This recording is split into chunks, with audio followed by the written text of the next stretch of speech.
So hello everyone, welcome to Filmopedia. इस video में मैं बात करने वाला हूँ जैक स्नाइडर की नई movie the army of the dead के बारे में। इस वीडियो में मैं आर्मी ऑफ द डेड के एंडिंग के बारे में बात करूंगा। इसके अलावा इस मूवी का रिव्यू करूंगा। इस वीडियो में मैं आपको बताऊंगा कि कैसे ये मूवी जॉम्बीज के साथ साथ टाइम ट्रैवलिंग के साथ भी डील कर रही थी। तो अगर आपको नेटफ्लिक्स की नई movie the army of the dead के बारे में सब कुछ जानना है तो आप इस वीडियो को कंप्लीटली देखते रहो। इसके अलावा अगर आप मेरे चैनल पर नए हो तो मेरे चैनल को सब्सक्राइब करके बेल आइकन दबाना ना भूलें, ताकि जब भी मैं ऐसे इंटरेस्टिंग वीडियोस बनाऊं तो आपको नोटिफिकेशन मिल सके। That being said, let's get started.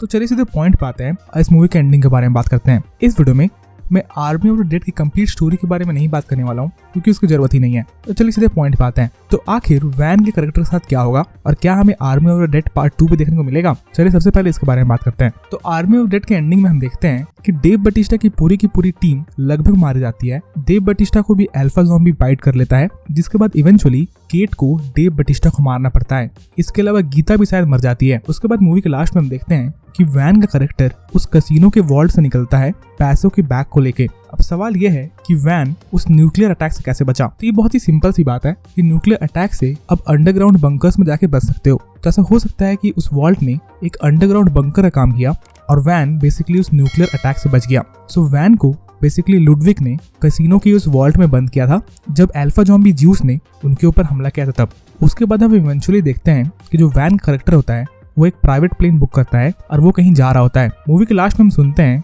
कि प्लेन मैक्सिको सिटी में उतरने वाला है और उसके बाद हम देखते हैं कि वैन को भी हाथ पे एक ज़ॉम्बी ने बाइट किया था और उसके बाद मूवी हो जाती है खत्म। इसके बाद सवाल ये है कि क्या हमें army of the dead part 2 देखने को मिलेगा? तो मुझे लगता है मे बी, क्योंकि वैन कैरेक्टर अब मैक्सिको सिटी में जाने वाला है। तो ऐसा हो सकता है कि वैन का कैरेक्टर वहां पे इस वायरस को फैला दे और फिर मैक्सिको सिटी को भी सील ऑफ करना पड़े, या फिर यहाँ पे टाइम लूप का कॉन्सेप्ट आ सकता है। आपको याद होगा कि इस मूवी में वैन और लुडविक ये डिस्कस करते हैं कि कैसे ऐसा हो सकता है कि वो सारे लोग एक टाइम लूप में फंसे हुए हों और वो बार बार यहाँ पे आते हों पैसों को चुराने के लिए, पर इवेंचुअली वो वहाँ पे मार जाते हों।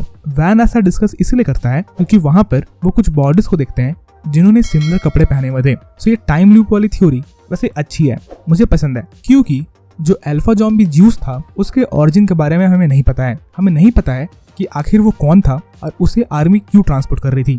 ऐसा हो सकता है वो अल्फा ज़ॉम्बी और कोई नहीं बल्कि वैन ही हो। May be when he alpha zombie में कन्वर्ट होता हो। मे बी वैन को यूएस गवर्नमेंट के लोग पकड़ लेते हो और उसके बाद उस पर एक्सपेरिमेंट्स करते हो, जिसके बाद वो अल्फा ज़ॉम्बी में बदल जाता हो। पर अभी भी सवाल यह है कि आखिर वो टाइम ट्रैवल करके पास्ट में कैसे गए। अब इसका जवाब तो मेरे पास भी नहीं है, पर यहाँ पे टाइम ट्रैवल का एंगल जरूर डाला जा सकता है। टाइम ट्रैवल की टेक्नोलॉजी अगर इस यूनिवर्स में एग्जिस्ट करती होगी तो तब ये टाइम लूप वाली थ्योरी सच्चाई बन सकती है।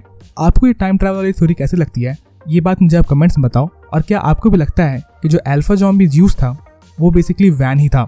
ये बात भी मुझे आप कमेंट्स में बताओ। बाकी चलिए अब इस मूवी के रिव्यू के बारे में बात करते हैं। तो इस मूवी की स्टोरी और इस मूवी की कास्ट काफी अच्छी है, और क्योंकि ये एक ज़ॉम्बी मूवी है तो इस मूवी में काफी सारा खून खराबा है, जो कि बहुत ही अच्छा है। इस मूवी के और प्लस पॉइंट्स के बारे में बात करूं तो इस मूवी का म्यूजिक बहुत ही बेहतरीन है, प्लस इस मूवी की सिनेमेटोग्राफी भी काफी बेहतरीन है। वन टाइम वॉच के लिए मूवी बहुत ही बेहतरीन है और आपको इस मूवी को देखते हुए काफी मजा आने वाला है। पर मुझे एक चीज से प्रॉब्लम है इस मूवी की, वो है इस मूवी का लेंथ और अननेसेसरी प्लॉट पॉइंट्स। इस मूवी में जो गीता कैरेक्टर में दिखाया गया है वो मुझे लगता है कि अननेसेसरी ऐड किया गया है। ये मूवी 2 आवर 30 मिनट्स की है, पर इस मूवी को 2 आवर से कम भी किया जा सकता था। जो गीता कैरेक्टर था और जो गीता कैरेक्टर आर्क था, उसको अगर आप मूवी से निकाल भी देते तब भी मूवी में कोई फर्क नहीं पड़ता।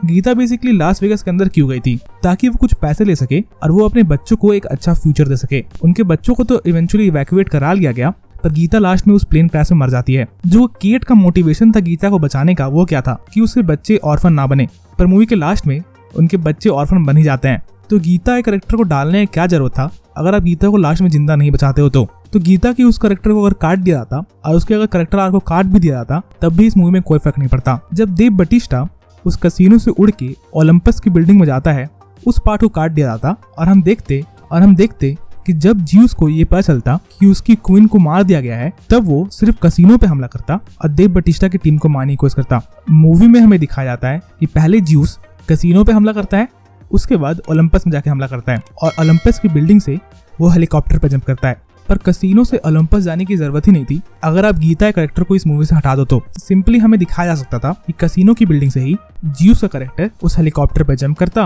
और उसके बाद मूवी की एंडिंग सेम होती। तो गीता का कैरेक्टर अननेसेसरी डाला गया था इस मूवी के लेंथ को बढ़ाने के लिए। क्या आपको भी ऐसा लगता है ये बात मुझे आप कमेंट्स में बताओ। बाकी यही था मेरा वीडियो आर्मी और डेड इस मूवी के ऊपर। अगर आपके कुछ भी डाउट्स है इस मूवी की एंडिंग को लेकर तो वो डाउट्स आप मुझे कमेंट में लिख के बता सकते हो।